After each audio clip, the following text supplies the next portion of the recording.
मित्रांनो, महाभारतातील गांधारी हे एक अतिशय पूजनीय आणि पवित्रता स्त्रीचे पात्र मानले जाते. तिने आपला पती धृतराष्ट्र अंध असल्यामुळे आयुष्यभर डोळ्यावर पट्टी बांधून ठेवली.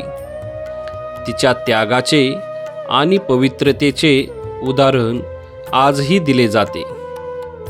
पण एक प्रश्न अनेकांच्या मनात येतो, इतकी महान स्त्री असूनही गांधारीला नरक का भोगावा लागला?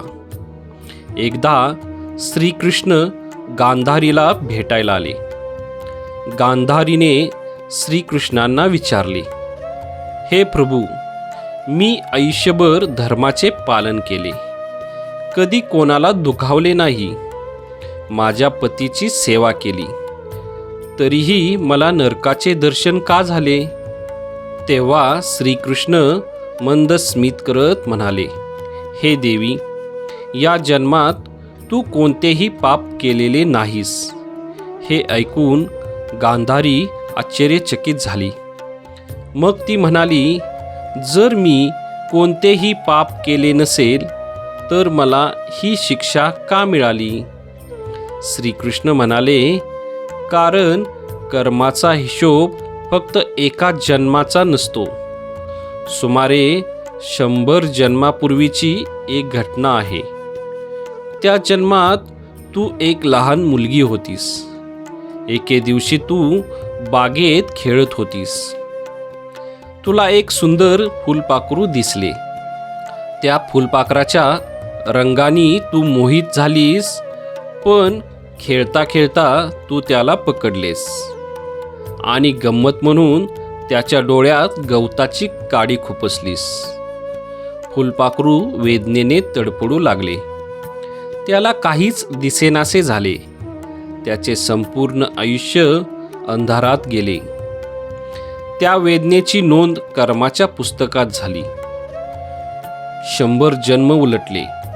अनेक जन्मामध्ये तू पुण्य कमावलेस, धर्माचे पालन केलेस, त्याग केला, पण त्या एका कृतीचे फळ अजून बाकी होते. म्हणून या जन्मात तू अंधपतीची पत्नी झालीस आणि आयुष्यभर डोळ्यावर पट्टी बांधून राहिलीस. तुझ्या त्या छोट्याशा कृतीचे हे कर्मफळ होते. हे ऐकून गांधारी स्तब्ध झाली. तिला समजले की कर्म कधीच नष्ट होत नाही. चांगले कर्म असेल तर योग्य वेळी फळ मिळते आणि वाईट कर्म असेल तरी त्याचा हिशोब चुकत नाही. मित्रांनो, या कथेतून आपल्याला एक मोठा संदेश मिळतो. लहानात लहान जीवाला त्रास देऊ नका. कोणालाही विनाकारण दुःख देऊ नका. कारण प्रत्येक कृतीची नोंद विश्व करत असते.